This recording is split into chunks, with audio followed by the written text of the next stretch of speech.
नमस्कार. आपण पाहत आहात अजिंक्य महाराष्ट्र न्यूज. पाहूयात काही ठळक आणि महत्त्वाच्या घडामोडी.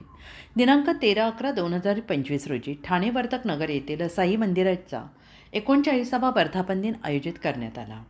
ठाणे वर्तकनगर येथील साई मंदिराच्या 39व्या वर्धापन दिनानिमित्त सर्व भाविकांनी मोठ्या प्रमाणात दर्शन घेतले. तसेच शिवसेना ठाकरे गटातील ठाणे जिल्हा प्रमुख श्री केदारजी दिघे साहेब, ठाणे शहर प्रमुख श्री प्रदीपजी शिंदे सर, शिवसेना प्रवक्ते आणि ठाणे उपशहर प्रमुख श्री अनिशजी गाडवे आणि सर्व युवा सैनिक पदाधिकारी, सर्व साई भक्तांनी त्यांना आशीर्वाद घेतले.